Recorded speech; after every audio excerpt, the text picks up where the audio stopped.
Assalamualaikum warahmatullahi wabarakatuh. Alhamdulillahirabbil alamin.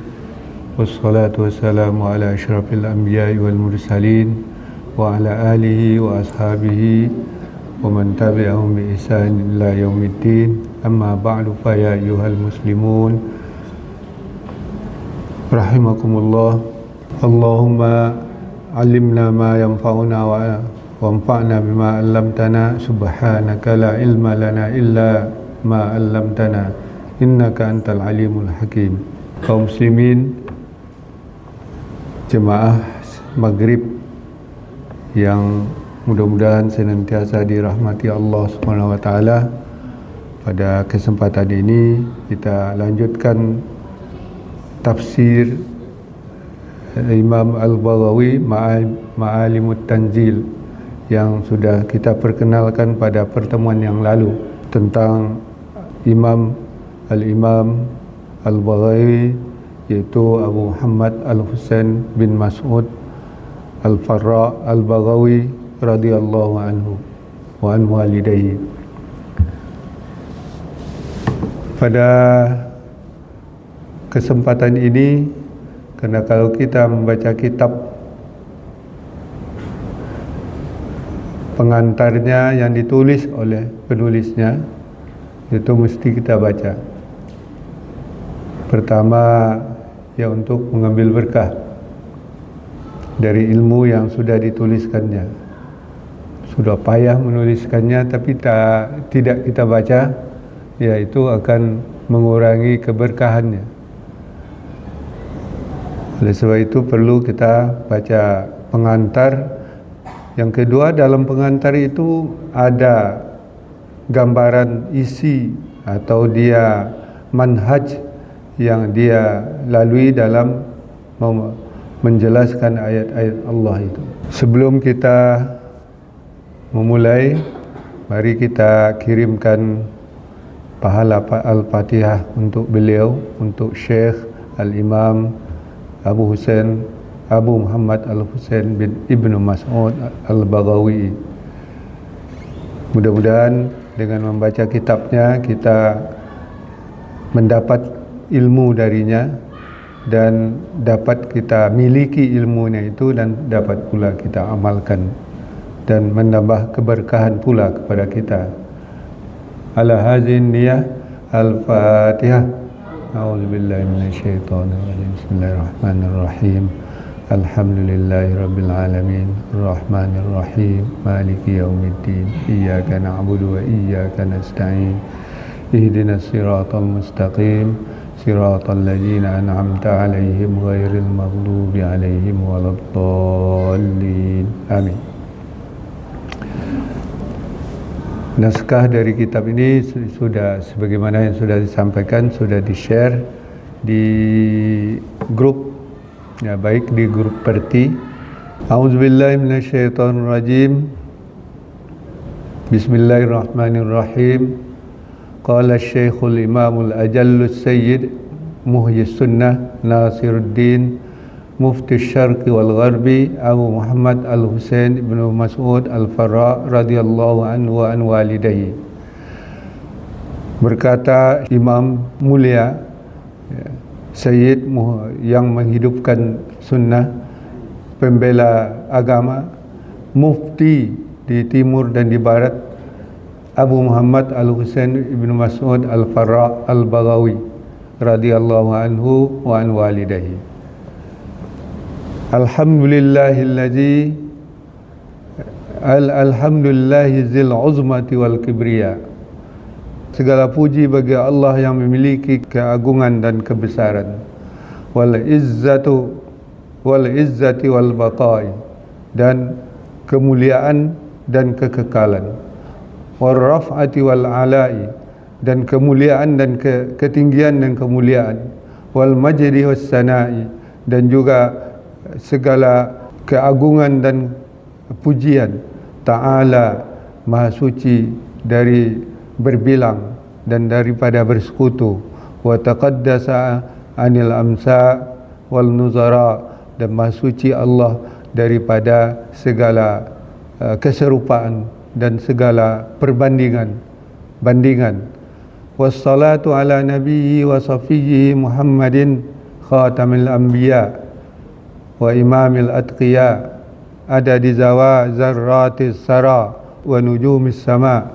Ya, selawat atas nabinya dan orang sucinya Muhammad, penutup para nabi, imam pada orang bertakwa, sebanyak butir-butir molekul di bumi, ya. Wa nujum, dan bintang di langit. Walhamdulillahil malikus salam wa al mu'minul muhaiminul alam syari'ul ahkam syari'il ahkam zil jalali wal ikram allazi akramana bidinil islam wa manna alaina bi nabiyyina Muhammadin alaihi tahiyyati wassalam wa an'ama alaina bi kitabihil mufarriqi bainal halali wal haram wassalatu wassalamu ala habibihi, ya, wa khiyaratihi min khalqihi Muhammadin sayyidil anam adadis sa'atil layali wal ayyam wa ala alihi wa ashabihi nujumiz zalam wa ala jami'il anbiya wa malaikatil bararatil kiram. Nah, di selawat, kata-kata selawat kepada Rasulullah sallallahu alaihi wasallam. Ya, selawat tadi, dan segala puji bagi Allah yang merupakan Al-Malik, Raja, Tuhan yang As-Salam, yang memiliki kedamaian dan keselamatan, Al-Mu'min yang menjaga, Al-Mu'min yang memberi keamanan, Al-Muhaimin yang menjaga, Al-Alam yang Maha Tahu, yang mensyariatkan hukum-hukum yang memiliki kemuliaan dan kemuliaan, yang telah memuliakan kita dengan agama Islam, yang mengurniakan kepada kita Nabi kita Muhammad sallallahu alaihi wasallam penghormatan dan salam, dan beri nikmat kepada kita dengan kitabnya yang membedakan antara halal dan haram. Salawat dan salam, ya, kepada kekasihnya, orang pilihannya dari segala makhluknya, Muhammad Sayyidil Anam, yaitu penghulu segala manusia, di sebanyak hitungan waktu malam dan hari, malam-malam dan hari-hari, wa ala alihi wa ashabihi nujumiz zalam, dan kepada keluarganya dan sahabat-sahabatnya yang merupakan bintang-bintang dari kegelapan, wa ala ajami'il anbiya'i wal malaikatil bararatil kiram, dan atas segala para nabi dan malaikat yang baik dan mulia. Amma ba'du. Nah, ini pengantar khutbahnya, khutbatul kitab, artinya pengantar pujian-pujian kepada Allah, ya, sebelum dia menguraikan apa yang akan dimaksud nanti. Dia berikut ini, amma ba'du, dia menggambarkan Al-Quran itu sendiri. Fa inna Allah jalla zikruhu arsala rasulahu bil huda wa dinil haq rahmatan lil alamin. Sesungguhnya Allah jalla zikruhu, mulialah sebutannya, telah mengutus Rasulnya bil huda, dengan petunjuk dan agama yang hak, sebagai rahmat bagi segala alam. Basyiran lil mu'minin wa basyiran lil mu'minin, sebagai kabar gembira bagi orang-orang yang beriman, wa naziran lil mukhalifin, dan sebagai peringatan bagi orang-orang yang menyelisihi. Akmala bihi bunyanan nubuwah, yang telah menyempurnakan dengan dengan risalahnya itu bangunan kenabian. wa khatama bihi diwanir risalah, dan dia Allah itu menutup dengan mengutus Nabi yang akhir zaman itu dewan kerasulan, wa atamma bihi makarimal akhlaq, dan menyempurnakan dengan mengutus Nabi itu kemuliaan akhlak, wa mahasinal af'al, dan kebaikan segala perbuatan, wa anzala alaihi fadli nuran hada bihi minad dalalah, dan ini dan menurunkan dengan karunia-Nya cahaya yang menunjuki dengan cahaya itu dari kesesatan, wa anqadha bihi minal jahala, dan membebaskan dari kebodohan atau kejahilan, wa hakama bil falah liman tabi'ahu, dan memutuskan dengan kejayaan atau dengan kemenangan bagi orang yang mengikutnya, dan kerugian bagi orang yang berpaling darinya. Ba'da ma sami'ahu, setelah dia mendengarnya. A'jazal khaliqa an mu'aradati, yang makhluk semuanya tidak mampu menentangnya, dan untuk membuat satu surat saja yang serupa dengannya, yaitu Al-Quran itu, yang sama dengannya.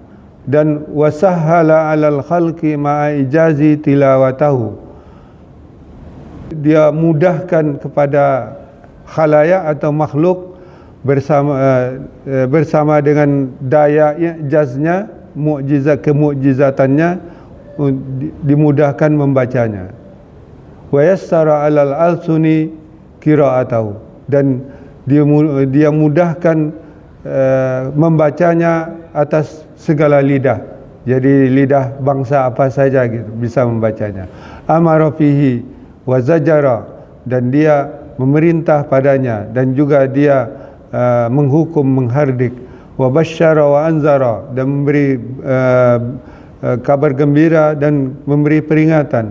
Wa zakaral mawa'iza liyutazakkara,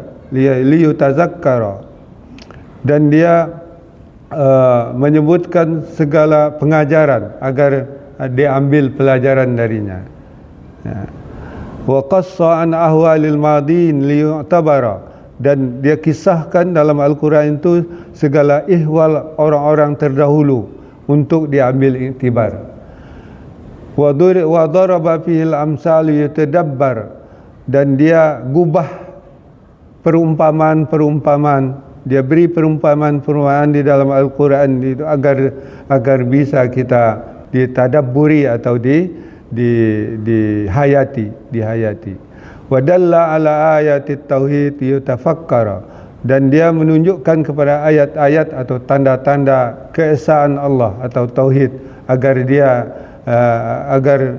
dapat dipikirkan. Wala husula lihazil maqasid illa bidarayati tafsirihi wa alami, dan tidak akan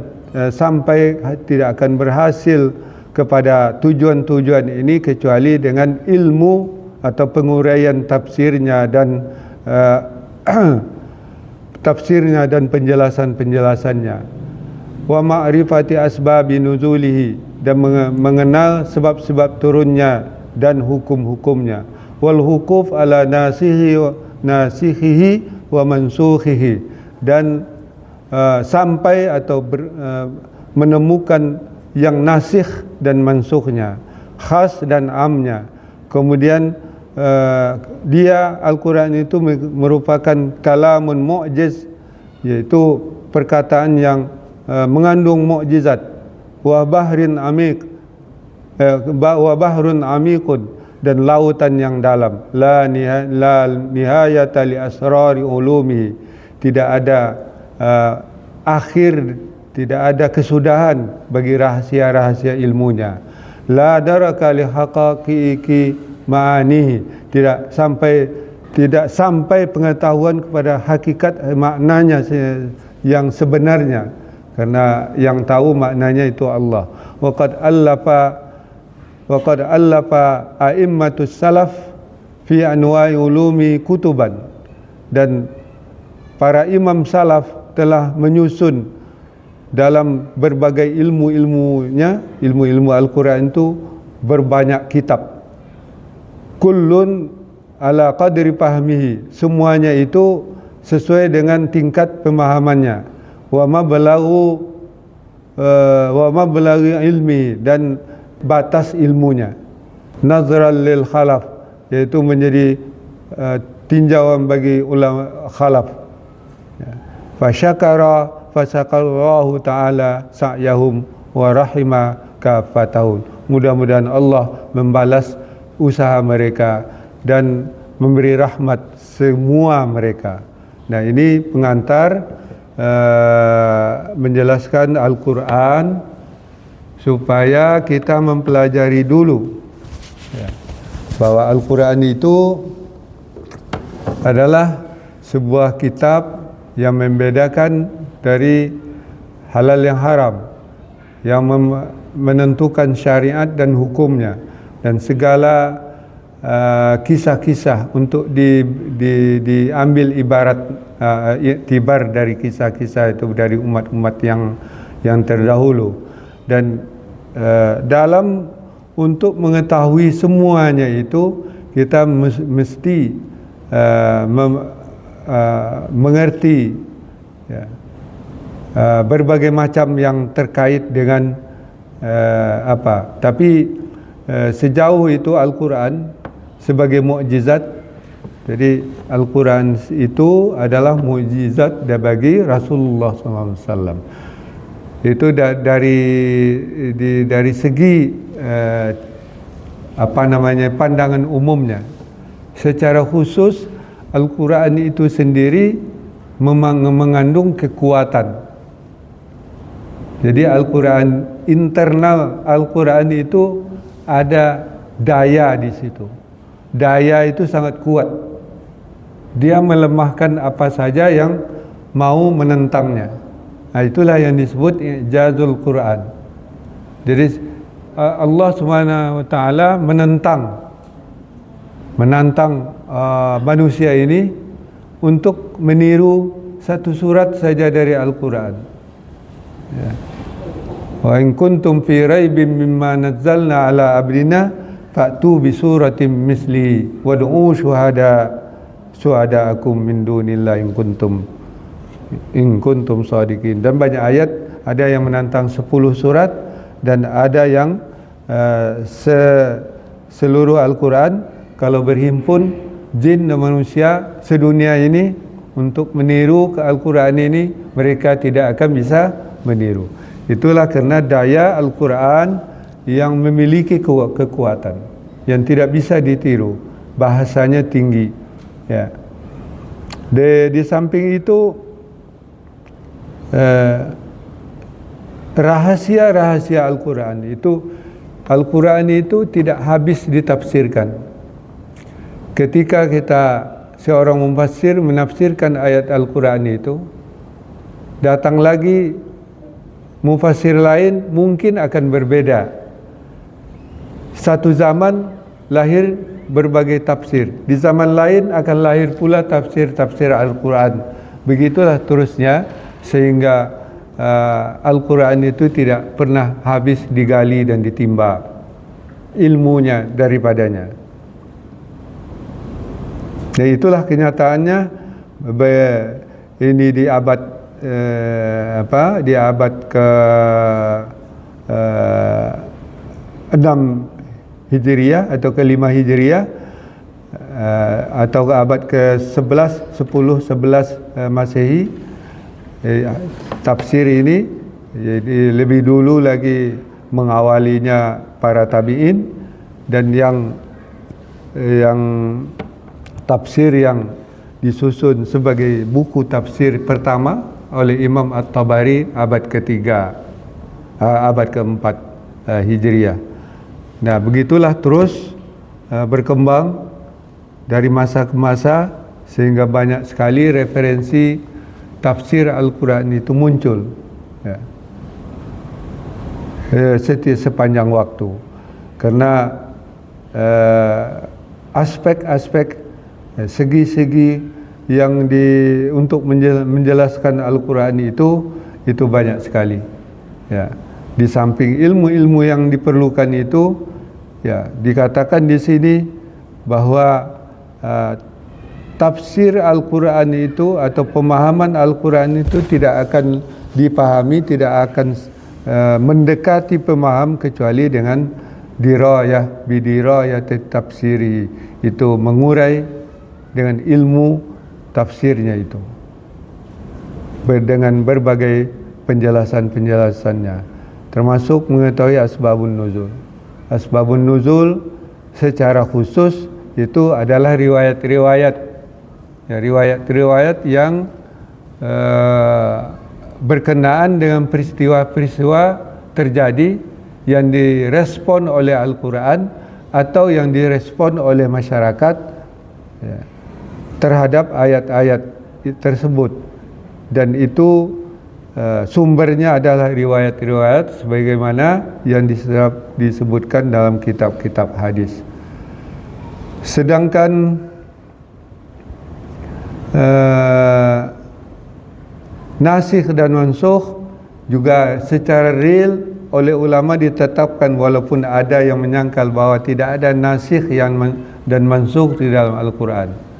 Nasikh itu adalah ayat yang menghapus hukum yang dikandung Al-Quran yang turun lebih dahulu. Itu namanya nasikh. Mansukh ini yang dinasahkan, yang dihapus hukumnya. Seperti lebih dulu turun ayat yang mengatakan iddah orang yang meninggal dunia itu 1 tahun, menunggu 1 tahun. Kemudian turun lagi ayat yang menyatakan bahwa iddah orang meninggal suaminya itu 4 bulan 10 hari. Jadi yang menunggu hukum yang terkandung dalam ayat yang mengatakan iddah itu menunggu 1 tahun, dinasahkan atau dihapus hukumnya itu, tapi ayatnya tidak dihapus, ya. Itu namanya nasikh dan mansukh. Kemudian yang khas dan am, ya, ada ayat-ayat yang khusus, ada ayat-ayat yang redaksinya umum. Nah, itu semuanya diperlukan ilmunya dalam berbagai cabang ilmu atau usul fikih, ilmu bahasa, ya, ilmu sejarah Al-Quran itu sendiri, ilmu kaidah-kaidah ilmiah gitu, yang sudah menjadi eksak, yang sudah menjadi aksioma, seperti pembagian faraid itu perlu ilmu matematika, ya, ilmu astronomi perlu, ya, untuk ilmu falak perlu ilmu astronomi, ya. Jadi itu yang sudah eksakta. Ilmu itu juga perlu untuk memahami ayat-ayat Al-Quran. Itulah yang dikerjakan oleh ulama salaf yang melahirkan penjelasan-penjelasan ayat-ayat Al-Quran sesuai menurut tingkat pemahaman mereka dan batas ilmu mereka, sehingga muncul tafsir-tafsir yang juga berbeda antara satu yang lain, ya. Ya, tentu perbedaannya dalam batas wacana Al-Quran itu sendiri. Jadi tidak keluar dari batas-batas yang disebutkan oleh Al-Quran. Kalau keluar dari itu, yaitu tentu itu tidak termasuk lingkar tafsir Al-Quran. Nah, inilah yang dijelaskan kepada dalam dua. Pertama, untuk khutbah kitab, puji-pujian kepada Allah dan Rasulnya, salawat yang disebutnya itu semuanya didasarkan oleh nas-nas, jadi bukan salawat yang dibuat-buat gitu. Ya, itu kena ada juga kalau tidak Allahumma salli ala Muhammad wa ala ali Muhammad, itu bid'ah gitu. Ya, kerana itu yang diajarkan oleh Nabi. Maka di sini beliau Imam Al-Baghawi itu membuat salawat, ya, tapi tidak keluar dari apa yang dikatakan oleh nas-nas, ya, sebagai sebagai dasar dari salawatnya. Misalnya wassalatu ala nabiyyi wa safiyyi Muhammadin khatamin al-anbiya'i wal imamil mu'atqiya, ya. Jadi karena seperti khatamin nabi al-anbiya itu disebutkan di dalam Al-Qur'an. Dan ada di zarratis sara nujum sama, itu kan salawat pujian kepada Rasulullah tu sebanyak-banyaknya. Sebanyak molekul di bumi ini kan banyak, itu tidak terhitung. Bintang di langit cobalah hitung. Jadi begitulah salawat yang diinginkan, disampaikan, didoakan kepada Allah Subhanahu wa taala untuk baginda Nabi kita Muhammad sallallahu alaihi wasallam. Nah, itulah bagian ibarat yang sempat kita baca kepada kesempatan ini. Ya, kita akhiri, mudah-mudahan dapat pelajaran dari apa yang kita baca dari kitab ulama ini. Mudah-mudahan kita dapat memahami dan mengamalkannya. Amin ya rabbal alamin. Subhanakallah hamdika asyhadu an la ilaha anta astaghfiruka wa atubu ilaik. Wallahu waliyut taufiq wa ridha. Wassalamualaikum warahmatullahi wabarakatuh.